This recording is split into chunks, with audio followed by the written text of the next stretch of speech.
Welcome to the TRXL podcast. I'm Evan TRXL, and in today's episode, I welcome Rob, Asher, and James Blackwood.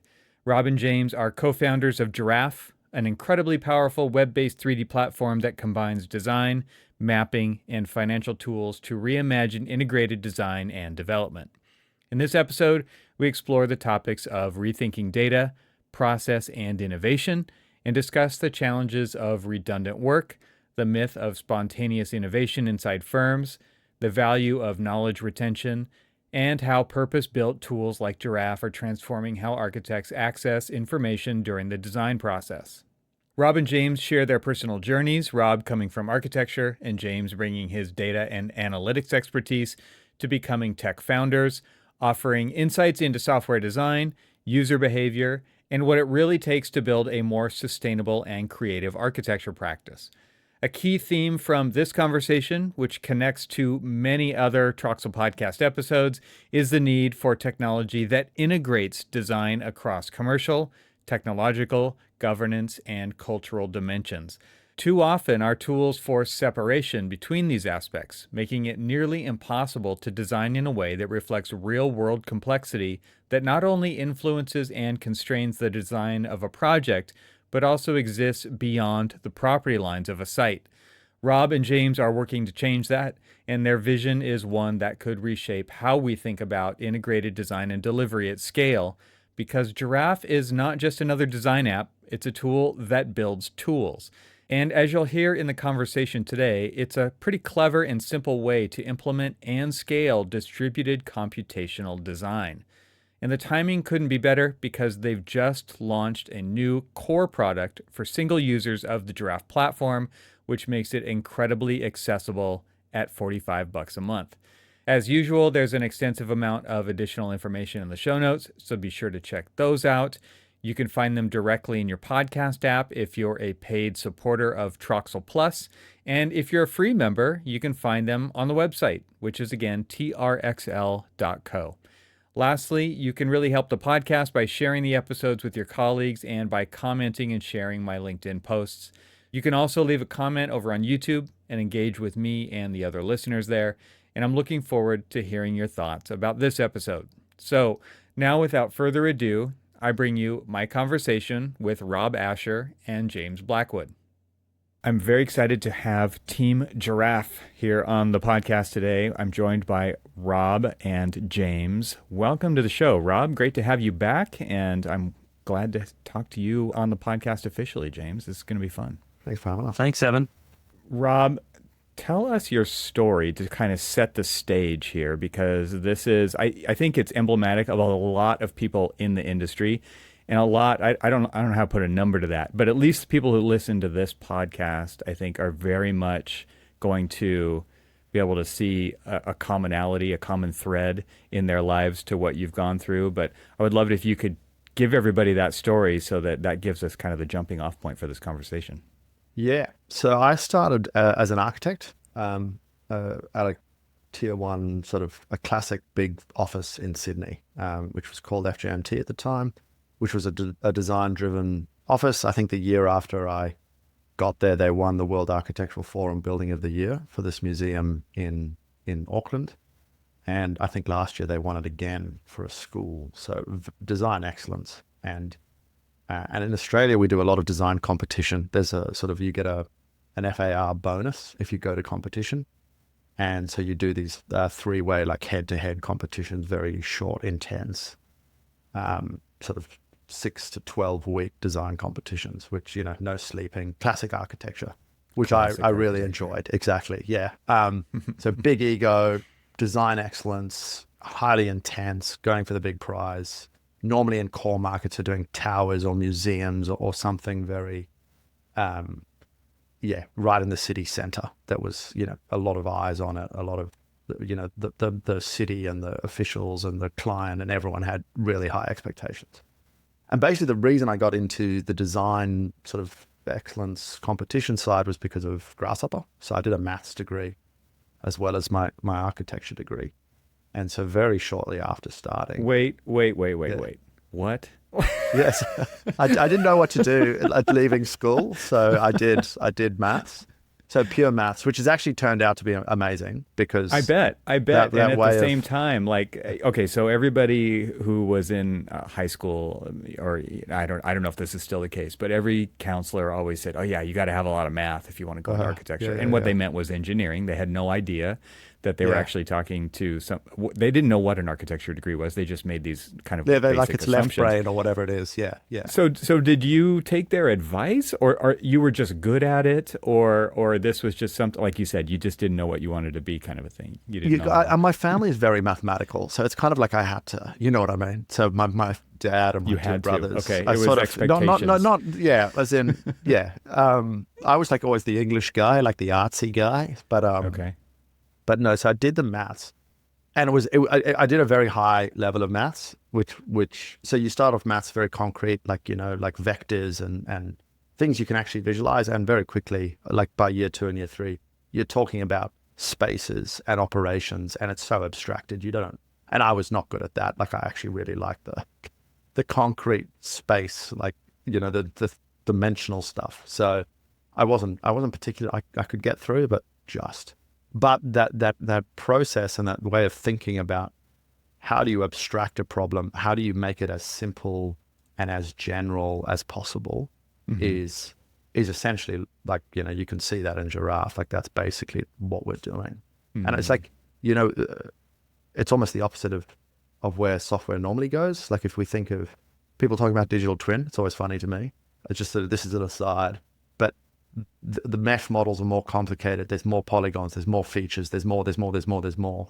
And Yeah. like, what are you describing?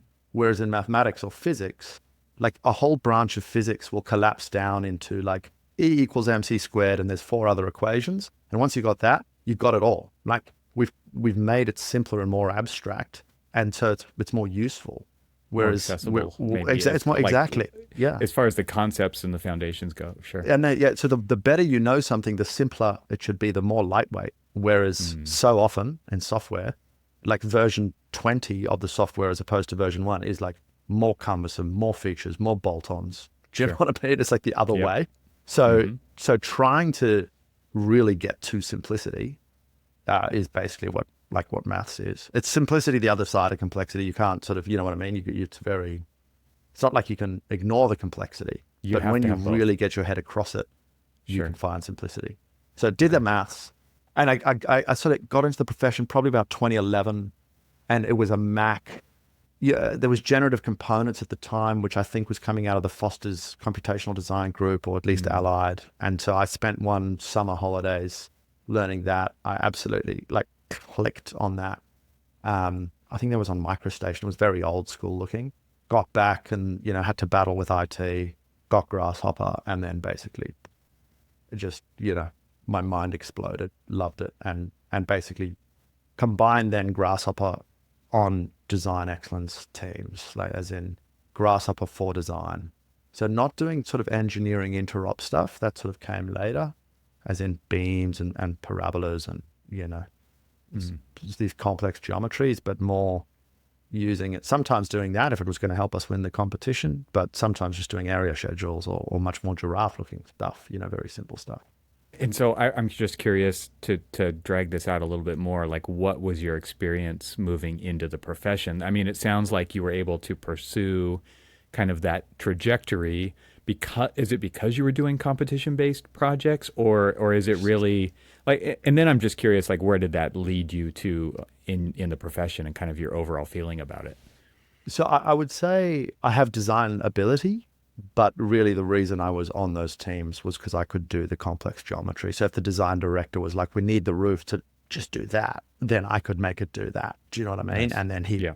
and especially, with the sliders in Grasshopper where you're changing a parameter and then seeing a change in real time. It's a very, it's like a drug for a design director because they Totally. can see the thing working, Because right? they're sitting there and they're like a little Yeah, bit yeah, that, no, a little bit that, it's yeah, like yeah, there's yeah, that yeah. that gif out there where it's like the guy's telling sitting over the Exactly. shoulder and he's moving the toilet Yeah, a few exactly. inches at a time. But yeah, it Exactly. is it is a drug for Yeah. those But guys. what was really good is the design director I was working for, as he was doing I learned a lot around what the actual job is, because he would sit over my shoulder and he would be practicing the story that he would have for the jury, the design jury. And he'd be like, okay, so what we'll say to the cost guy is this. And if he says this, we'll say this. And then what we're going to say to the city is that. And okay, can you move it like that? So then if he asks about that view, then and he was building an argument with a narrative. Yeah. And he like was building a narrative for and he was different audiences. Yeah. Exactly. And not only one, but he had like levels of response, as in he'd war gamed out every, little eddy that he could get trapped in. And just knowing, again, coming back to the simplicity, he wasn't going to tell that whole story like from notes, but he had the whole story there. He was just going to show the pictures, and if he got blocked, and seeing how profoundly important narrative and concept is to the actual business of architecture was very, very cool. So I was working on my computer, coding away, and then getting the narrative over the top of my head. And that was a great, intro. I'm just curious, because before we move on to James here, like that experience for you, I'm curious how that worked its way back into like the tooling, because the like flexibility in those early stages are so important, right? And it's like you don't want to have to remodel stuff all the time, right? All of those things independently from scratch, or the painstaking process of, because if you're just brute force modeling, right? Like you've got to remodel, or you're most likely to break something if you have to modify it. And so kind of going back to this idea of describing intent and image making and storytelling and narrative, and that actually being possible through the tools is, I mean, that's the to thing. Me is, and that's why like the sketch pad, I like to talk about this integration. So I often in my, if you go to a very good doctor or any good professional, they are more calm, right?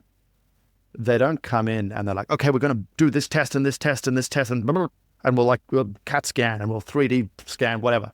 They're like, okay, right, this is what's going to happen. We're going to do this test and we're going to get the results. Then we're going to do, happens. You know what I mean? And they slow it down for you, and they see the whole journey, and they may, have their worries, but they don't like hit you with this complexity. Exactly. And they stagger it out, right? And because that avalanche would be crippling, right? And it would totally be crippling. Yeah. And the number of times early stage where, like when I was a younger architect and you're drawing and suddenly you're trying to get a core right, like get it efficient or something like that, or your fire escape's not working. And then the director comes in and he's like, oh yeah, we're not building a residential tower anymore. It's an aquarium. Do you know what I mean? It's like, it's because it's not sequenced properly and you haven't fully understood how fluid that early stage of design is. And so you've really got to match where you are. So just take it easy. If it's a half a meter out or half a foot there, or don't worry, we don't even know if there's a scheme yet. You know what I mean? Like, let's just relax. So this is why you'll see architects sketching on trace with really fat pens in the beginning, right? Because it's like, how thick is that? Who cares, right? Don't think about that. If you think about that, you're not thinking about the right thing, which will actually cost you. So I think that the trace technology, like an internal challenge for us is, when does our software become better than trace? Because trace is still the premium technology for that early stage, I think. Do you know what I mean? It's so good. Yeah. It's intimate. Fast, loose. People sit around it. It's fast. You can give the pen to someone and say, well, show me. So in terms of building consensus, building that narrative, getting the principles, it's an unbelievable technology, which is why senior design directors use it to run their businesses. And you've got to respect it. It's a superpower. It's a superpower. And absolutely. I mean, there's so many, and I think sketching nowadays could mean a lot of things. If you surveyed 100 different architects, from students to seasoned architects, you would get a lot of different answers. For some people, sketching is Grasshopper. For some people, sketching is CAD. For some people, sketching is 3D modeling. And there's a lot of different versions. For some people, it's AI now, right? Like it's But like that really simple, fundamental writing implement on a piece of paper, exactly, and like that is captivating for people to actually sit on the other side of the table and watch 100%. It happen and unfold. And you're right, you can hand that writing implement over to somebody, and they know how to use it. Right. Totally. And they'll say, oh no, I don't know how to sketch. I can't draw. It's like, I don't care. Like, Do something. This That's is right. the steering wheel drive for a Yeah, minute, yeah, and yeah, yeah, yeah. and just communicate. That's really what we're asking for in those. It's really cool. We'll ask exactly, and what it does is it reveals a mind that understands. Like if the person takes the page and he says, "All right, the most important thing is this," and he starts diagramming, and then we're going to do that, and then it just reveals a mind with expertise. It's very hard to hide. You know what I mean? It shows. Yeah. So Giraffe trying to be that is like our gold star. And the one thing the sketch doesn't do is doesn't do the numbers. It doesn't calculate. And I think computers, There's no scale inherently, right? Unless you have a ton of experience, and it's like, what scale is that? It's like, I don't know, seventh scale. Not even a real number. Exactly. So, but the guys with a ton of, like, the directors that have that experience, they know. It's very interesting. It's very interesting when you watch someone very good and you'll sketch and they'll be like, what scale are you working at? Like, isn't the scale in your blood yet? Like, what are you doing? So it's funny what you can learn. But it doesn't do the numbers. And so where I got to is I was building these clusters in Grasshopper. I would say probably what distinguished me from most of the people around me, like computationally designed, was I would just cluster and I would iterate on my clusters. Or like kind of like an Andrew Human, where you like write your own code and the version in order to make reusable tools. Is that correct? Is that really exactly, reusable tools, because it's very boring. It's not as fun, but man, it's sort of, and it's slow initially, but man, it gets fast. So I would have like FISO 11, and I had this tool with all the funny things about being an architect. Like, I could pull the area out, but honestly, in 30% of meetings, people would say, I don't want to know the actual area. I actually just want you to say that this is 800 square feet. Like, so I had this deemed area parameter, which is like, you tell me what the area is and I'll put it in, and it's not the area, but But that's so critical, because they're like, we'll get the area right later. But if we change the shape of the building to a true area now, what's going to happen is people will focus on that. Exactly. And so it's this whole thing around actually sequencing the information. So anyways, I had those, and I would sit, the way it ended up was I would sit with the design director in a meeting with a client, and the design director would sketch and I would sketch digitally, model next to it. And I was about maybe 30 seconds slower. And then the numbers would come out. And after about 20 minutes of that, we'd have a workable 3D model. And then everyone would start looking at the 3D model, because then we would be like trying to get the areas right, so they would go concept to model to refinement. And I was like the offsider and of the design director. And it was an incredible way of running meetings. And the client buy-in was, because then the client would say, oh, just move that, and you do it. And they see the areas change and they go, ooh, okay, it's not the ROI I need, or whatever it is. But then by the end, you've done 20 or 30 iterations, and you're not doing this thing of going back to the office and optioneering and then coming back with options. So there we saw, or I learned just the power of the digital sketch, or the 3D model that can actually tell you stuff, is also an incredibly valuable substance. And I guess that was probably the first time we got some of the essence of the sketchpad into the computer, where it's literally you have to use it in front of the client. But and you we still had to say be a super user to do that, right? Like in real time, 30 seconds behind the design director, like you had all these clusters already developed. If I was gone, it was dead. It was finished. That's right. And it was and there was so much processing there in Rhino in terms of like cleaning up the lines and making sure that, like, degenerate geometry, like there was just all this stuff to make sure it was quick. And it wasn't even, if you didn't know Rhino, if you weren't very facile with Rhino, it wasn't that quick. And it was trapped within me, as in I would try and get people to use my clusters, and they just, like, my clusters had like 25 inputs, and 4 outputs. And they were just like, right. nah. Yeah. So what it meant was I could become, my career sort of did two things. I was like by then an associate, so client facing, so I could start run my own projects, little ones. So rather than going the tech route, I went the client facing route. So use the tech, but design first. And then the other thing I did is started moving with Lucy, who's one of our other founders, into urban planning, strategic planning. So sort of one step bigger, master planning. And that's when you're doing infrastructure and rezonings, and you're thinking about the city in a much more holistic way. And there you're abstracted over the building. You're like, don't even worry about what the building is. Like, we're just doing like a blob, right? And that'll be a school. Yeah. Which was really fun. And Beyond the property line of like a project, it's like correct. all It's of like the multi. It's other like, what if we do things. this one and this one? And they're the questions are like, well, what if we bought both properties, or what if we put a road through the middle of them, or what if this train station went there? So it's much more. It's like, it's more SimCity-ish in a way. I mean, you've got these political overlays. It's not. There's huge constraints and challenges, but it's amazing to do, and I recommend architects do it just because the code which they're operating within is distilled out of this design, urban process, and then it falls down into code, and then that falls down into the buildings that they're designing. And I think seeing that full stack is very helpful.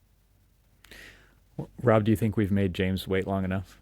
I think so, yeah. I think can so. see him Okay. just absolutely desperate. He's antsy. He's antsy. He's over here just. I'm loving it. I love listening to Rob talk. It reminds me of when I first got intro to Giraffe. Rob and I actually know each other from when I was working at Tableau and Salesforce, and I was doing these large enterprise data transformations with big Australian clients, which to me with massive companies, but on a global scale, aren't that big. But we all lived in this house together, and Rob's brother John, who is part of Giraffe, we were all living together. And I remember a lot of those conversations had this element to them where the conversation's fascinating. And I love listening to Rob think, because he has this first principles brain, and everything is an interesting observation to Rob. So people are fascinating to Rob.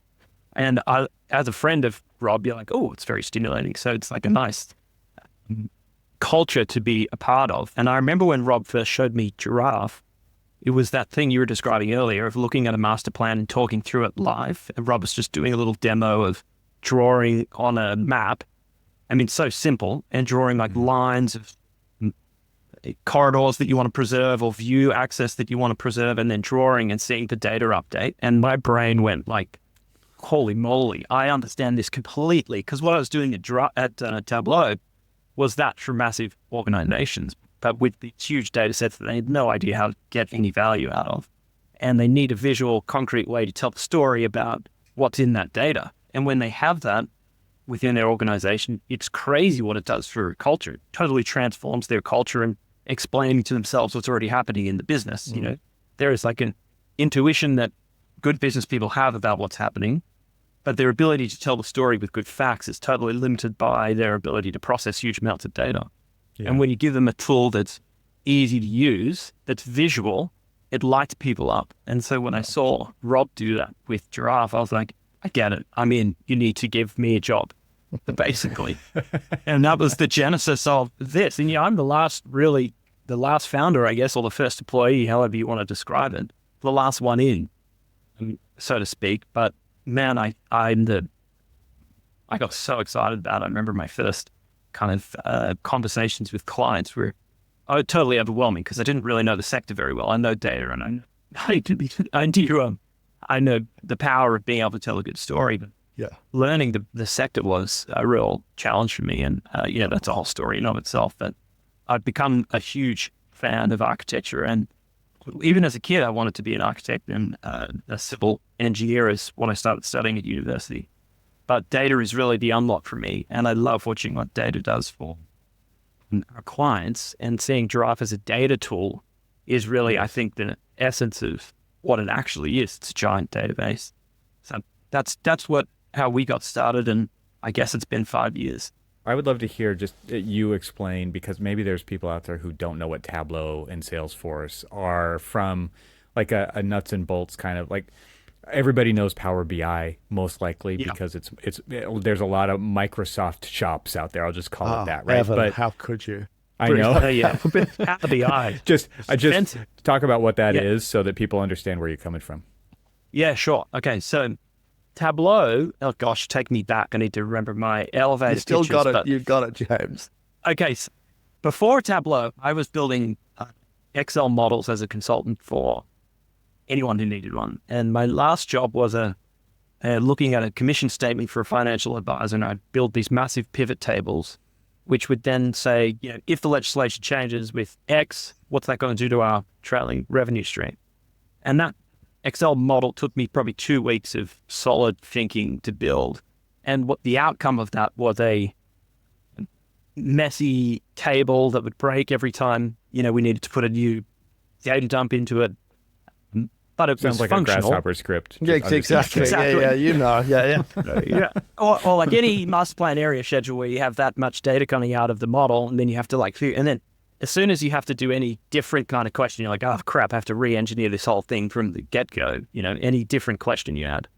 So what Tableau was, and Tableau's pre-Power BI, and there's a whole thing we can talk about there that, Power BI gives me We were the first. sweats late at night. Yeah, that's right. Tableau was first. And basically what it is, it's a piece of technology that looks at a data set, breaks it down into its smallest components, and then allows you to reassemble it as a graph first, as a visual. They invented a language called VisQL. It's basically just SQL that turns drag and drop functionality into a graph that can help you explain the data set. So finding trends becomes a visual exercise as opposed to a coding exercise, Which is incredible, writing. right? For people who are, people are amazing at pattern recognition, and to be able to assign sizes and shapes and colors and have things triggered by different variables, conditional kind of formatting stuff, but very visually, not just changing the color of a cell, right? Yes, in Excel. exactly. But man, like it's like I imagine like when when Rob showed you Giraffe, like you probably had a similar moment when you went from like Excel to Tableau. I did, yeah. And actually, that was my sort of other software aha moment where I was like, I need to work for a software company because this is unbelievable. What's happening here is game changing. And yeah, it's exactly right. I plugged in the Tableau because it's a desktop tool, super old school, to the data set that I'd done with that financial advisor on their commission plan. And I was like, oh man, I could have answered that question in an hour. And then I could have answered 100 other questions that the guy even didn't ask me that would have been massively, value add to his business. And so I thought, I don't want to do spreadsheets anymore. I want to go work for that company. And so like I did for Rob, I called them and was like, I want to come work for you. And I chased them down for a job, which they eventually gave me. So that was and I loved that job. I loved that company. And I saw the same thing with Giraffe and what Rob's done and the guys have done.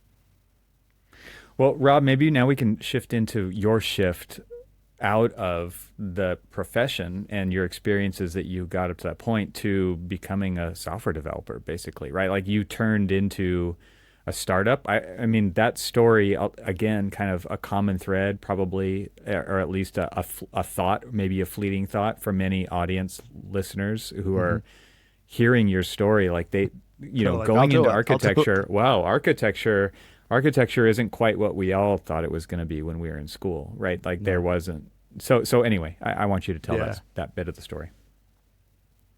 Yeah, I think that's exactly right. Architecture is it's a hard profession, and it's a profession that I think it's not lost in the modern world, but it's changing so quickly in terms of the fees that go to the contractors and it's just a very it's very hard. I think it's one of the most important professions in the world, as in because we're living on an urban planet and we're urbanizing the planet.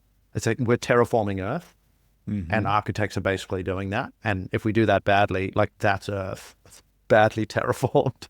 And if we do it well, that's incredible. So, and architects hold, I think, an absolutely critical function of like, how do you make design? How do you make this human-centered? How do you do this well?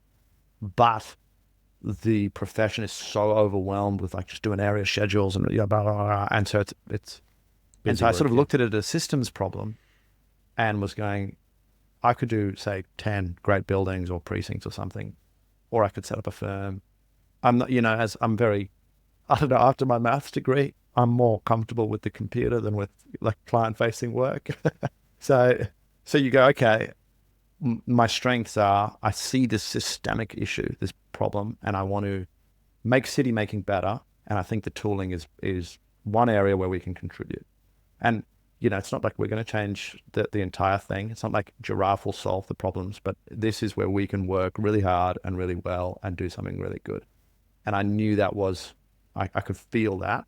And I had this I was speaking to clients. I was using my Rhino version of Giraffe to do gigs and deliver them in ways that were just blowing people's minds. And so I had this strong feedback that what we were doing was new, and people were loving it.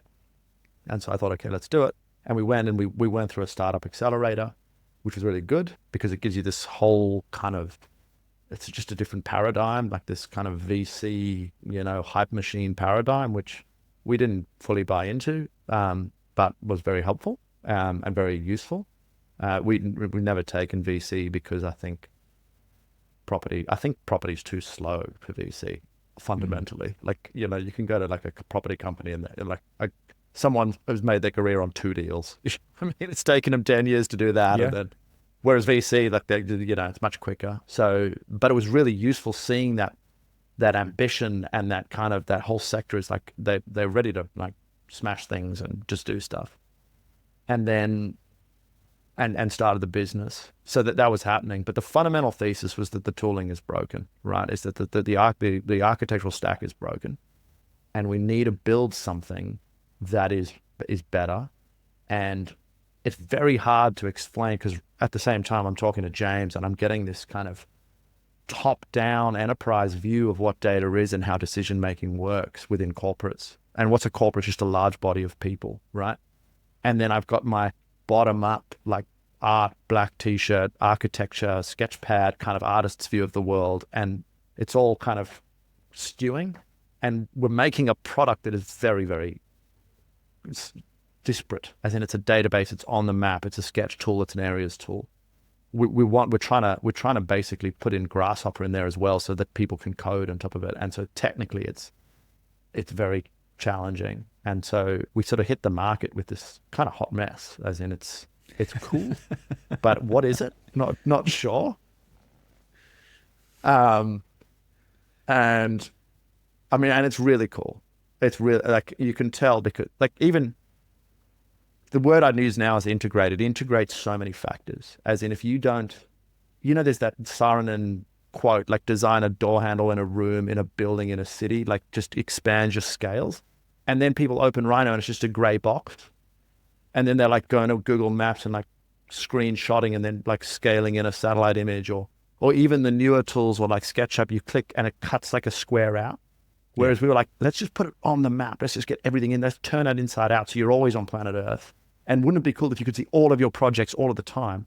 Because, even like in the design firms I worked, it's like the projects are just in the P drive or whatever it is. Right. Like you know what I mean? And people would be like, oh, didn't we do a project in Parramatta 2 years ago where someone actually got this survey? Like, where's that? Was it 219443? Exactly. Like, no, that data's gone. It's finished. Yeah. Whereas we were like, all the projects in Giraffe are on the map. So you're like, where's that Parramatta project? You just go to Parramatta and you see that project. There it is. And you grab the stuff and come back. So we were like reconceptualizing at a very fundamental level how you interact with the database, because it's just a database at the end of the day. It's just polygons. It doesn't matter if you're Rev, it doesn't matter who you are. It's just polygons on a database. You've got to come up with a special name for it, BIM 2.0, whatever it is, but it's just that, Right. And so I don't know, there was all this potential. And basically what happened then was we thought, okay, let's take this to the architects. And the architects were like, we've got so much software, we're not getting any more. But we had this insight mainly coming from James around, well, the corporate problem of actually pulling this information apart in an AEC space when you're talking about property is unsolved. Like, because Power BI and Tableau, there's massive amounts of capital invested in software that helps corporates pull their data apart, but not in AEC. And the opportunity is that all the BIM vendors like Autodesk and the Metcheck are on the technical side of the fence. And so they're going more and more deeper and deeper and further away from the corporate as, the tools are more complex and heavier. Whereas there's some person, and I tell you right now, somewhere on planet Earth, someone is doing $1 billion deal and they're doing it on, if you're lucky, Bluebeam and a hand calculator. Do you know what I mean? They're going, I can fit a rectangle this big on this site. I haven't spoken to an architect, and I'm going to option that site up right now. So they're so thin and there's no tools to support them. And we realized that, what we'd had built over here in Technoland you could sort of sling out into enterprise. It's shocking, land. actually. It is shocking. Yeah, It's crazy. I was, we in that first year, we probably did, I don't know, hundreds of conversations with people, architects, engineers, developers, government people. I could not believe how underserved that corporate side of defense was in terms of technology. And it's amazing. There's not much they need to do great deals. They've been doing great deals for a while, but there's still so much risk at that top end of the funnel and very little digital tools to do it. And a Bluebeam, I listened to your Bluebeam episode because I was so fascinated by that tool, is for sure used. And so there's this kind of stigma of, I don't want to draw. But then if you actually double click on what they're doing, they're all drawing something at some point, somewhere. Yes. Because if they have to think about it spatially, because it's a spatial problem, first and foremost, where am I going to put 70 by, 150 box? And it needs to fit here or here or here or here or whatever. And so it actually is like the same problem to a different audience. And so when we struggle to like penetration with architects who've got great tools, and there's a lot of Robs out there who think like Rob and are building their own tools, because we were a bootstrap company and we were trying to make ends meet, we went to where the opportunity was. And that was our first kind of big traction of funding the business via actually making sales for the first couple of years. And that's just zoomed up. I think it's like zoomed out and almost reinforced our systemic understanding of the problem. Like if you look, the problem is terraforming the planet or we say city making. It's such an abstract problem. We don't know how to tell it to the market. It's not design, because design is actually one step on like a 10-step process. And you've got to think about the policy and the financial and the And only when you get a full integration of all of those considerations are you going to get a good outcome, or you're going to get a human place. Because if anything falls over, the designer could be excellent, but the code doesn't allow X, it's not going to happen. And so I love watching these guys trying to get point-loaded stairs allowed in state of Seattle or in America, where you have the double stair. And that bit of code has been the most profound designer of multifamily in America. And to change that code, you have to hop out of the design bucket and you have to go up the policy bucket.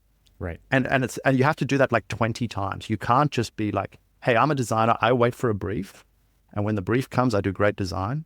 And then my design is built. Because it's just disintegrated thinking. As in, if you want it to actually do really well, you need to somehow bring all of it together. And the fragmentation, so we're crossing this boundary. Like you imagine Giraffe, we came as architects and now we're selling to corporates. And we're slowly starting to sort of build this bridge conceptually between these two kind of islands. And we're finding actually it's like a whole series of islands and everyone's very fragmented.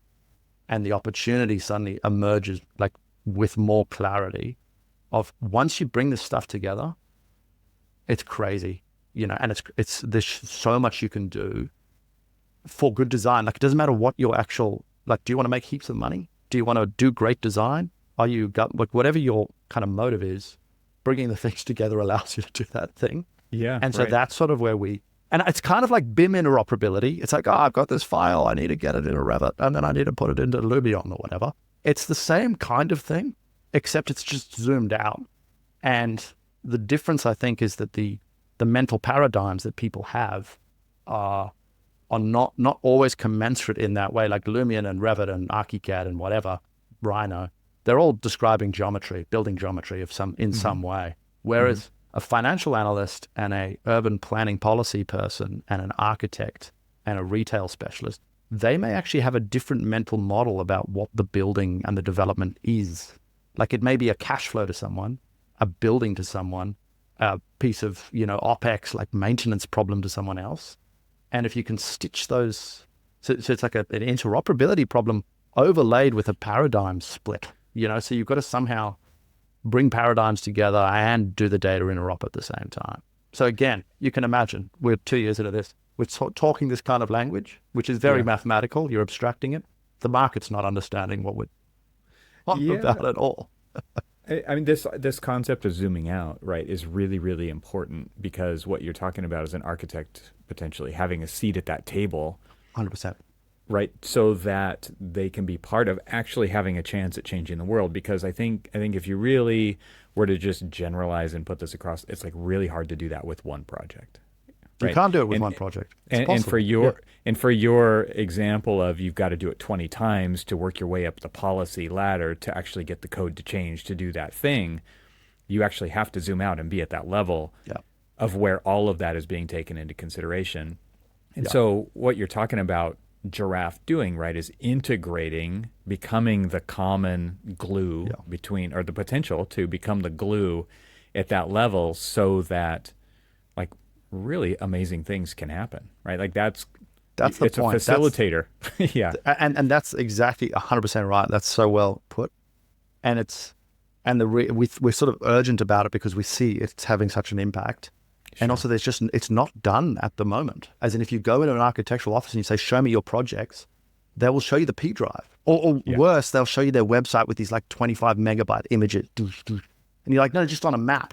So you can't go to a policymaker and say, hey, I've done 45 multifamilies in this corridor, and I'm going to show you that the average area is this. And if we did this, because that's the kind of evidence language that a policymaker would say, oh, I'll do the code change for you now, which is kind of impossible. The tooling just doesn't allow it. And so the tragedy unfolds because now it takes 15 years to change that code. And there's 15 years of potentially compromised buildings. Do you know what I mean? I'm not saying every code is terrible. I'm just saying when there's things that, and so, so it's an urgent, and we spotted this void. And it's such a weird void because it's so complicated. That's where we're sort of building software into that void. And what we found, so now we've done this big journey. We've spoken to the capital deployers. People want an architect at the table. As in, everyone really recognizes the value of design, and they don't want to carry design risk. And there's a whole bunch of reasons why they want, and it's almost like a structural reason not to have one because it's slow to procure and And so if we could get this common glue, we can actually integrate. And so some of our developer clients now, especially the ones who are operating at scale, are saying to their consultants, do it in Giraffe. And the reason you got to do it in Giraffe is because I've configured Giraffe, my finance team, my investment committee, my spatial data team, my enterprise data team are in Giraffe. And so if you draw in Giraffe, all the data automatically flows to those guys. So my life is, as a corporate, is easier. I can now plug Tableau into it or Power BI and I can see what's going on, right? If you will. And it's impossible if you send me PDFs or if you publish a drawing set, because then I have to ingest it and then it doesn't happen. But if you do this in this like big digital twin, then I can get your design in a format that it sits on the data structure and it works. And that to me is unbelievably exciting because it means that we're succeeding in our goal of kind of meshing these paradigms together in a true interop, deep interop.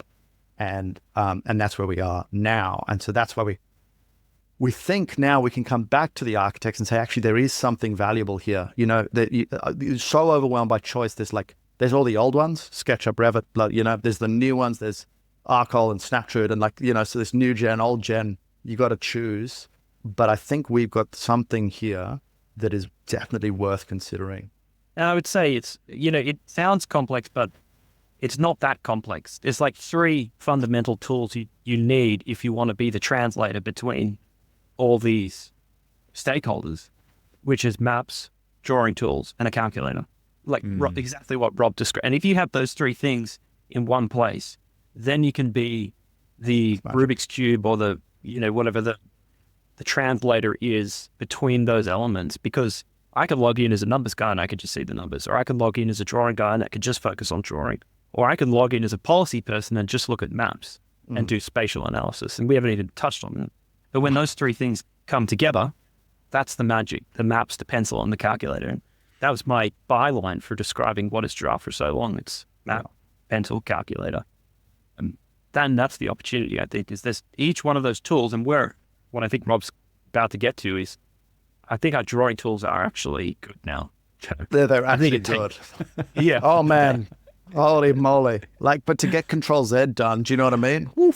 It's just implementing a good drawing tool. This is where like Rhino is still probably like my gold star of software in terms of just how, point to line to surface to solid, like it's just such a beautiful thing. But to get like, I don't know how many person years of development on Rhino, but it would be probably a couple of millennium. So you need to spend years and years and years to get something good. And so it's taken us years and years. But that's what architects will demand, right? And so it's interesting. They should, yeah. Well, yeah. I mean, the tools have to be something. I say, especially in the new class of tools, it's got to be something you want to use, because we all use stuff we don't want to use, and we don't want any more of that, right? Yeah. So 100%. And I think it's really interesting to kind of think about James with these kind of three different buckets, and how interconnected they actually are, and how when you are making changes and observations in one and tweaking the drawing and seeing all that stuff update, like that's super powerful and informative and part of the decision-making process. And the more disconnected that is, like the slower it goes. And the thing I keep thinking of as you guys are describing what's going on here is like there's that old saying, like, work smarter, not harder. And architects are like we do hard work. That's what we do. So we'll just work harder, right? And we're not allergic to hard work. Like that's literally what the job requires. And so it is so hard to say, what do you mean, like, look over here at this new thing coming, because I'm so busy doing this thing right here. And so you really have to create basically a world-class product, Exactly. to even get them to look at it, because I mean, I'm sure you have stories upon stories about that. No, and we do, and I think it's fair. As in, why would you, if you're doing a high risk job, you're personally liable. You've got to, why would you chance it on something that didn't feel good? It's totally reasonable. I wouldn't. So, and the offerings are good and they're cheap. As in Rhino, like it's like unbelievable. You pay $1,000, whatever it is, you get it for 8 years. It's like it's so good and so cheap.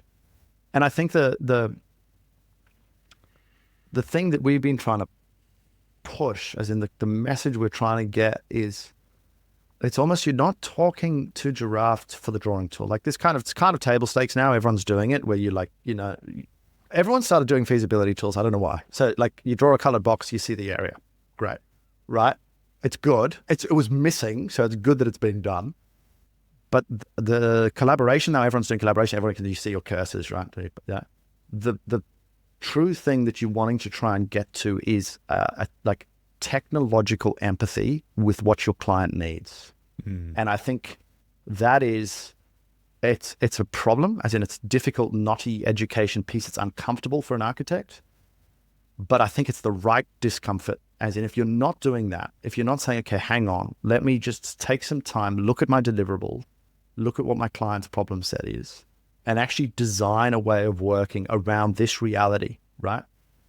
Then you do a disservice to yourself, because the reality is here. And I would say, I see that a lot, because it's just, I think it's so new. So I would say there's a couple of layers that Giraffe has. So drawing calculator maps does that, but there's two more layers which are critical. The first is it's actually on the internet, and it's properly like ontologically on the internet. There's a lot of things which is like, it's a desktop tool on the internet, as in you open it in Chrome, right? But Giraffe is a database and APIs.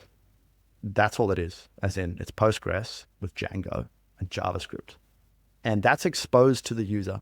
So if you want to use the SDK or iframe in some React or do something that's internety, and when I say internet, it's first principles, like you can make HTTP requests and you can do all this stuff, and that kind of clarity of this is just an internet tool, it's just polygons on a map using internet technology on a database, that is up and down the tool. So it's very, what would I say? Well, Go. This James. first principles thing used to drive me insane, because I'm like a front-end sales guy, and I would be talking to clients and be like, what we need is this one thing. We need a button that does X, or we need a tool that does financial feasibility. I'm like, okay, great. So I go to the development team, we need a financial tool, feasibility tool.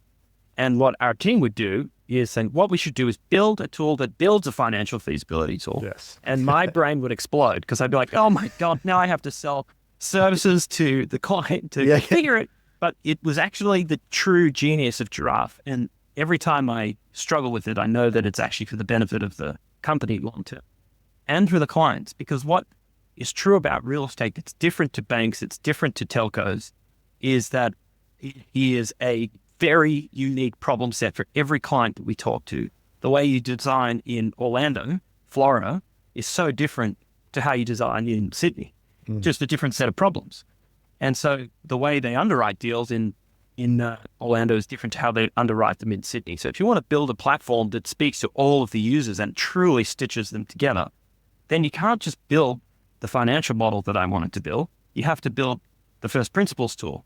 And that goes all the way down to the technology stack, which is what Rob's saying, which is actually, if you really wanted to, you could just build your own software on Giraffe. Yeah, exactly. Like the SDK is exposed. And I think, I would often say to Rob, like, hey, can we do this? And he's like, yeah, you do this. You pop open the JSON and you change it here. And, again, my brain would explode because I'm like, how am I supposed to sell that to people? But the true thing about architects and why I think architects love our software is because they love the way that works. They are first principles thinkers. Yes. And when you put that thinking inside of a developer, you get some real power. And what Rob's saying, I think to circle this all back to the story that we were telling a few minutes ago, is clients are seeing the value of that level of thinking and the value of design in that kind of first principles workflow when they have a design thinker in the room. And it's pretty cool. So then you can go and build a unique tool that does the pro forma, or it does the floor plan, or it does whatever the specific job is, but it's elevating it up to the right level of zoom, if you will, to the business problem that the developer needs to solve. So it's really cool. I think it brings it back full circle to where the storytelling is the actual issue again. Exactly. And the architect can build the unique tool for the unique job that needs to get solved. So like a concrete example, because this is pretty abstracted, because it's there, it's so open, it's like inside out software, you can see how it works. A way it often pays out for us is because we're API first, we can connect to spatial data. So you can go to basically any city in the world. You can go to London, and within 20 minutes, because you're on the internet and their data is on the internet, you just pull their data in an open format.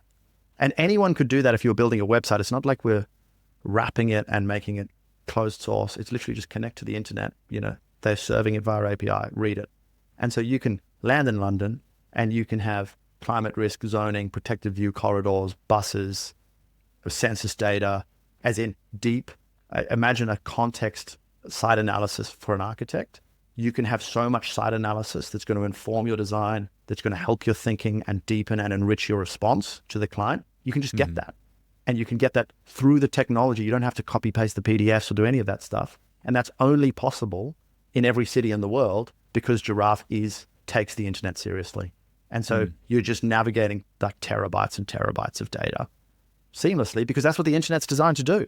And so as soon as you sort of say, okay, well, let's really treat this internet thing seriously and actually jack into the mainframe, like Neo, then it's boom. And I don't think people are ontologic. They're doing that in different ways, but there's still a gap there because and it's very, very exciting. So that's the first layer on top of those, map, calculator, box on the internet. Can I just plug in here for a second? Because I think what a lot of people have experienced, myself included, and now this information's a few years old at this point for me, but it's a lot of people have built what you're talking about for really specific sites. Correct. Yes. And all of those scripts are broken now, right? It's over and over and over again is basically how that happens in firms. And obviously there's people who are way more advanced and maybe they have the staff who can keep that stuff running. And we're seeing more and more tools come out with some of the things you're talking about, maybe not all of them. Feature sets are changing all the time. Feature, exactly. Yeah. But this idea of using a tool that, I'm sure you kind of took a little bit of inspiration from the Rhino team and just making it available 100%. To build tools inside your tool, right? Yeah.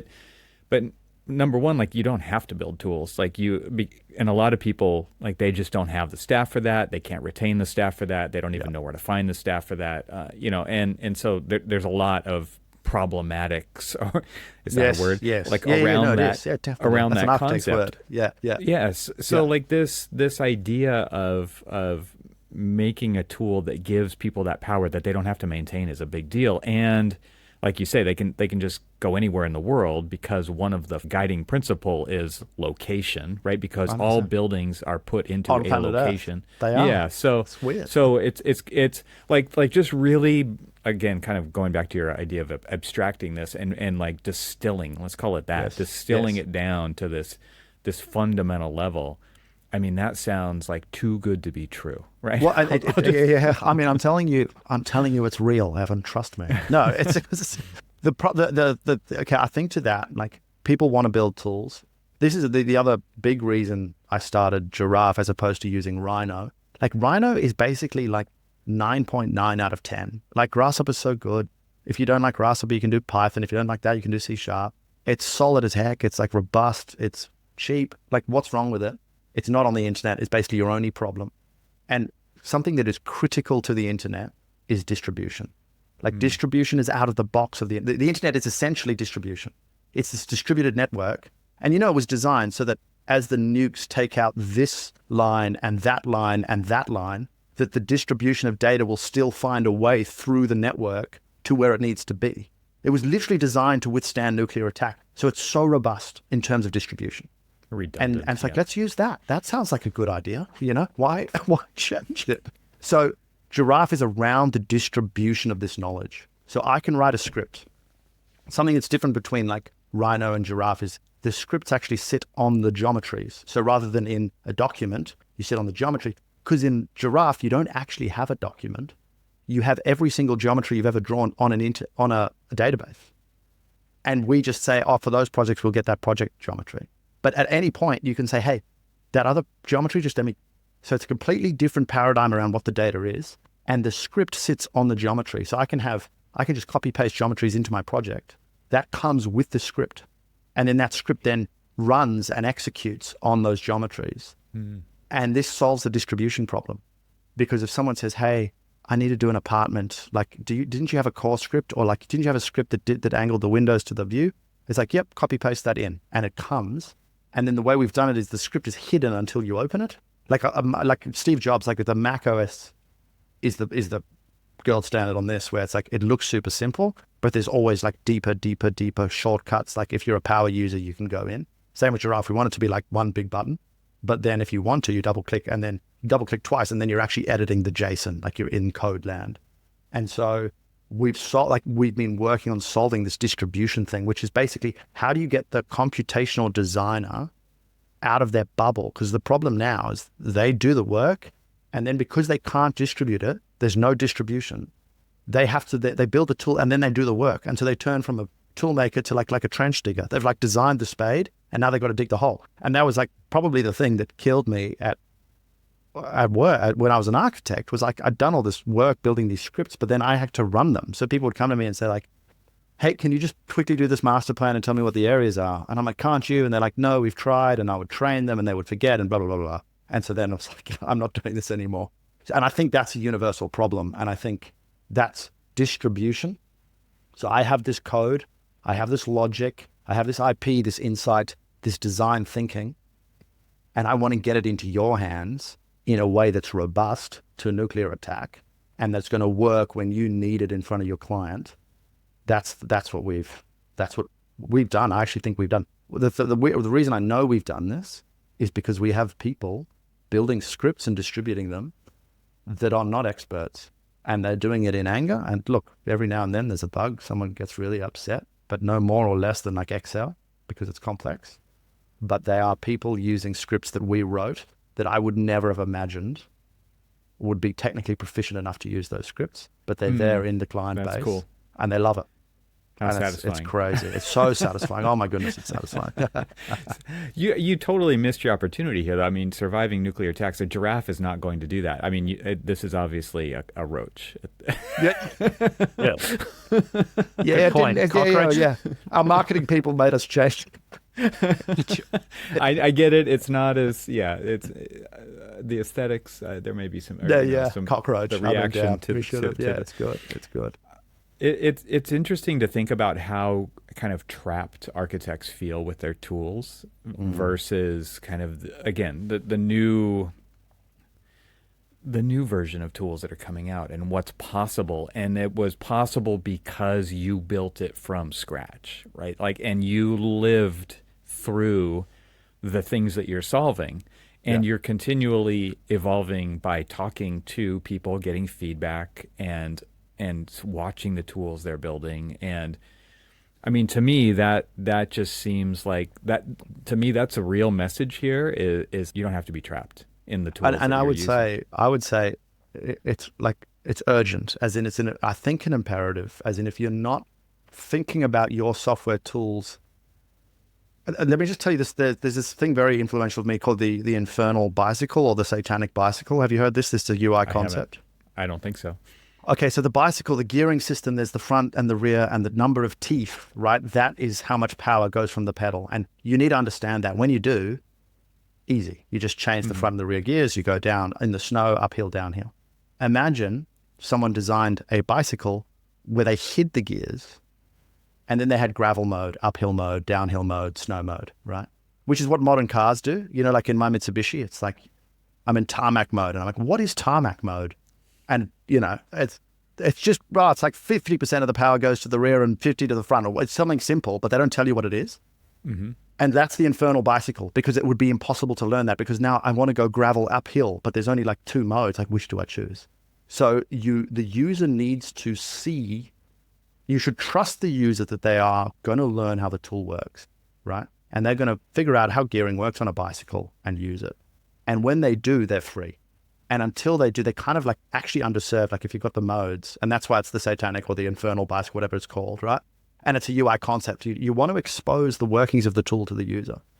And as a designer, as an architect, you want the workings of your tool exposed to you, because in this age, with the AI where it is, where the internet, the data infrastructure where it is, if you're not making the tool, like taking ownership of your software and using it to divine and build and create, I feel like the world is moving very rapidly past you, because that's just so fundamental and important. You know, it's like an electrician not having, imagine an electrician just had a big machine that he put over things. He didn't know what it did. You know what I mean? Yeah. He's clearly, you know, you need to be very first principle. And so that's where we talk and have a belief that there's always a space for that there's always people that are ingenious and want to think from first principles and want to build their own stuff and like love it. And Giraffe is basically a tool for that kind of a user. And then it's very humble, because it's just polygons on a map on a database. If you understand that, you understand Giraffe. You know what I mean? Nice. And so it's very aligning. This concept of like trusting your users are going to learn how to use the tool, and then there's kind of this, you know, different steepnesses to different learning curves. Can you just talk about kind of the steepness of your learning curve for this? Because I assume there's probably different levels of approach that you could come in and use a tool like this, but like, because that's one of the kickbacks, right? That's one of the this is where I have an issue with software. It's like, oh my God, I can see how long it's going to take me to become, even, let's just call it proficient, not a master, not a power user, just proficient enough to use this on a day-to-day basis. Like, that's just another objection that you'll hear all the time, because there's so much like sunk cost in the existing software. But we have all seen examples on our phones, especially, right, where it's like, oh, you already know how to use it. You just downloaded it. You already know how to use it, because the paradigms are different in modern tooling than they are in tooling that's been around forever. I got 2 stories on that. And James, I'd like you to sell the one about you building an app for the client, the site search, reverse site search, but I'll tell first. So first, Giraffe, it's just polygon editor on a map. So you just draw a polygon and then you tell Giraffe, hey, this has 3 levels and you should classify it as classroom. All Giraffe is doing is calculating those areas and then allowing you to do Excel with them. So if you know how to use anything, Adobe or Revit or any drafting package, Giraffe is like, it's just a drafting package. And if you know how to use Excel, it's just Excel. So at the most basic level, it's a very familiar thing. And it's on a map, but it looks like Google Map, it's Mapbox, you know, everyone, you know. Mm-hmm. So it is. Under the hood though, it goes, you can go further, but you may not need to. Like if you're a developer, you could be very happy just doing shapes on a map. If you're a design director, you could be telling narrative with the shapes on the map. We've got lots of hotkeys, lots of speed, lots of lots of ways of manipulating the information so it works in a meeting, like at that speed, but it's just shapes on a map. And then it does everything automatically. The fact that it makes a portfolio of your data, of all your projects, the fact that it, you can access any geometry, that's all that redo, as in the database is just architected to do that. So it's easy on that level, but then it goes very deep. And this is where the thing that's really exciting to me is this story that James will tell you, where a non-expert user, as in not a professional coder or computational designer, then can take that very basic shapes on a map and do something magic with it, mainly using the LLMs to write code. Because this is the other thing. You used to have to do Grasshopper to tell Rhino what to do. Now you can go to ChatGPT and say, hey, write me a function that takes this square and puts a window on the 3 shortest and a door on the longest side. And ChatGPT will one-shot that thing done. And you copy-paste that into Giraffe and that code is executed and it'll work. It's crazy. And that is unlocking, it's a whole new world. Definitely. And, before I tell that story, the rectangles on a map thing is actually profound in that the first learning hurdle is how do you draw a rectangle on the map? But that fundamental concept, I think, is the most valuable part of our product in that there's infinite context. You can come to the map at any scale and draw a rectangle and understand immediately the areas, start moving them around. And it is amazing what that does for your brain.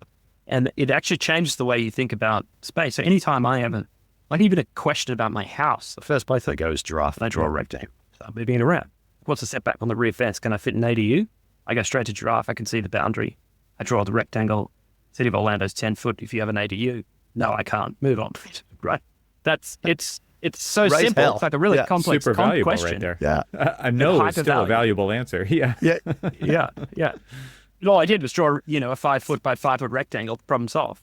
Yeah. And I've heard one of our clients describe, HKS are a client of ours in the cities and communities team, and they describe it as a thinking tool. And I just think that is the best way to describe what Giraffe actually is. It's a way of thinking spatially with infinite context, and it's addictive. Like once you start thinking about it, you're like, ooh, maybe I'll do this problem or that problem. And the problem that a different client, a developer client, came to me with was, we make available the problem Rob's describing of go to any city in the world and connect to its data is truly cool. And then the market is doing this job of consolidating all that data. With AI is helping these companies spin up and build these data sets of governed data, parcel data probably being the fundamental, asset class that we're all thinking about here.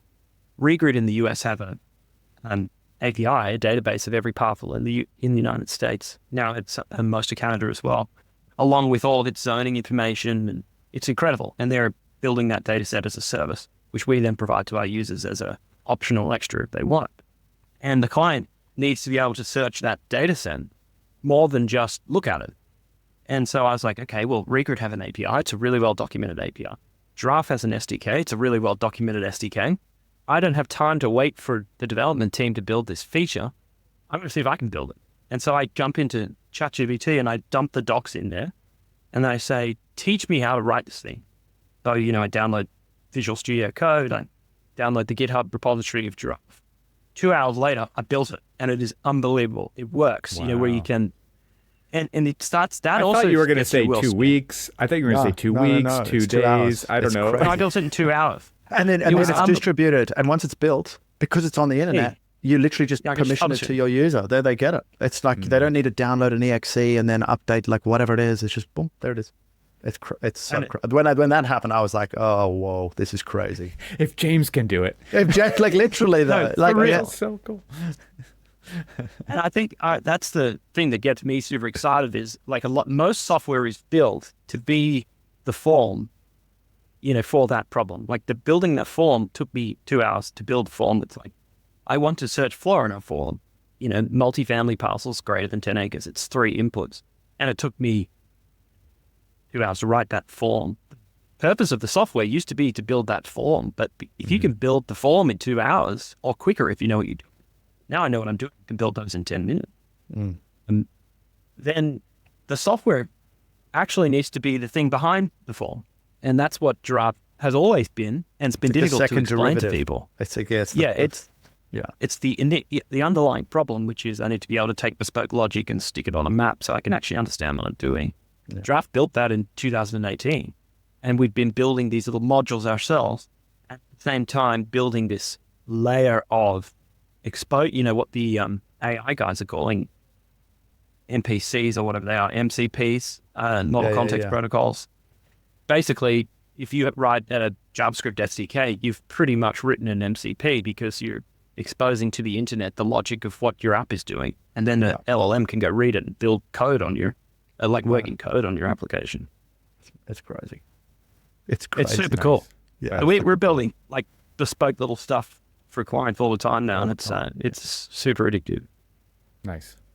Well, I feel like we've told a pretty compelling story, but I think we need kind of a call to action here at the end. And I've been thinking of two things as we've been talking. Number one is like people have to go check out Giraffe. And I know you're really focused on architects right now. You started somewhere else because you kind of had to, right? But you've made it back to architects. We've made it back. I feel like that's not an uncommon story in today's day and age with new tools. I mean, it's like because of the things that I kind of outlined earlier. It's like, what do you mean another tool? Like there's no room for another tool. And maybe it isn't another tool in this case. Maybe it's replacing tools, right? And so it might be another tool for a short time, but I think it does start to replace tools. But the second like call to action here, and I know that's kind of a weird marketing, maybe architects are a little bit allergic to that, but it's like you need to support like this idea. Yeah, audience members, you need to go and check it out, but also understand the passion for our profession that is being put out there as a true, useful, valuable. If you can't tell through this conversation, Rob and team deeply care about this. And these are the tools for the current and next generations that are that are part of this profession. And because I don't want to say coming in, I want to, it isn't for the next generations. This solves real problems right now. And yeah, this is going to be the kind of tool that the next generations use. They will not use the same tools we do for good reasons, right? Because of the kinds of things that are possible nowadays. So like really my hope by having this conversation is number one, that you will go check out Giraffe, but that you will also have this kind of appreciation of what's happening in this space and how amazing it actually is to be on the receiving end of this. It's not a free product, but think of the value that it actually delivers and how quickly it delivers that value. And then you start to understand how this could actually replace so that you can work smarter instead of harder. So we will have links in the show notes for where to go to check it out. Please share this episode with people who you feel like need to hear this from a conceptual level, but also from like a tool use level. And I want to give Rob and James the opportunity to tell you where to go visit if you're driving right now and you don't have time to stop and click on a link, right? But tell us where people can go to find out more about Giraffe. So our website's best, which is giraffe.build, BUILD. And then we're very active on LinkedIn. So you can follow me on LinkedIn. I'm posting GIFs most days of the week. Yes, you are. And they're beautiful. It's like, oh my gosh, I can't believe Giraffe it can do that too. It can do that. And that, I mean, it just kind of shows, I mean, you do it so simply and they're short, right? They short little things, but it's like, oh wow. That fun. looks pretty incredible. It's creative. Yeah. Yeah. And it is polygons on a map, right? Like that's what it I mean, don't it tell really anyone. backs up the story. Too late. I think that's the title of this episode. Yeah. It's just a great polygons title on a map. Definitely. All right, guys. Well, James, any final thoughts that you wanna share before we jump off this call? Do we want to share our pricing strategy, Rob, and what we're thinking about in terms of we can put that on. So the stack? Yeah. So we're selling at $3,000 per year per user for the developers that are mainly leveraging the enterprise, as in the value there is sitting when you have many users doing an enterprise thing, whereas architects are much more individual, as in the designer is bringing themselves, and that pricing doesn't make sense. So we are introducing a Giraffe like a core tier, which is $45 a month. And it's month by month by month. That just sounds kind of crazy low, right? I think you said before, like, if you're an architect, $45 a month is probably less than your coffee budget, right? Oh, true. I mean, yeah, it depends how much coffee you drink, but yeah, I think it's like 20 minutes of billable time. There you go. And That's a great number. I think it's fair because Giraffe is a vessel, but like we've been saying, a lot of the value is it's like a piano. You need a player, as in it's a good piano, but you need someone to make music with it. And so it's not doing your job for you, right? It's like a hammer. So it's got to be high quality. You pay for it. It works. But most of the skill resides with the user. Totally. Yeah. And $45 for polygons on a map. Yeah, that makes sense. Polygons, ultimately it's the polygons, and we can't charge much more than 45 a month. This is well put, though, because, like you say, architects have so much software already and so much operating costs just to keep that software. Mm-hmm. And a lot of vendors look at how can we charge more? And with the whole time we've been going, how can we charge less? How can we charge less? How can we charge less? And I think we're finally there where we can do it. And so it's super exciting where not only is the tool, the most sophisticated and competent it's ever been for designers, but it is now the cheapest it's ever been. And so we're really excited. And you're the first person we're telling about that. So yeah, obviously our enterprise clients will have a different set of features that are specific to their enterprise need, but the designer doesn't need all that stuff. The designer needs things we've talked about on this call, and all of the good stuff is exposed at that price. Being able to draw polygons in a map, being able to do generative workflows, being able to build your own calculations, being able to write apps and dump LLM code into the browser, that's all at that tier. So I'm super excited about it. I think it's the right way for a vendor to be going in 2025 is dropping prices, not increasing prices, as technology is basically getting commoditized. And the hero of the story is the architect. And I think the value ratio is correct.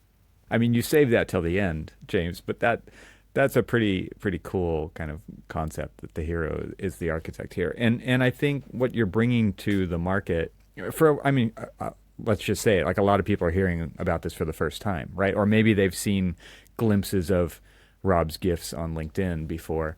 And it's like, oh yeah, Giraffe. Just seriously take a step back and just say, this is a really featured tool set for an affordable price to get some serious work done. I mean, to me, that's kind of what we're talking about here. We're not talking about a toy. We're not talking about a nascent tool. Nascent. Yeah. We're not, this thing is, you've been working on this. It comes from this pedigree of what you talked about, like a 9.9 out of 10 kind of a tool. That's where this is being fed from, and the passion and the overlay of experience in the profession, and going and working with developers and enterprises at really large scales to make really impactful decisions in urban planning and space making and place making and all these things, and then coming back to the architect after learning all that and just saying, here's a tool that you can use today. Like it's going to take very little time for you to get up and running. That's a huge deal. So kudos to you guys for doing this, and thank you for coming on the show to tell everybody about it. Thanks for having us. I really enjoyed it. Yeah, thanks for having us.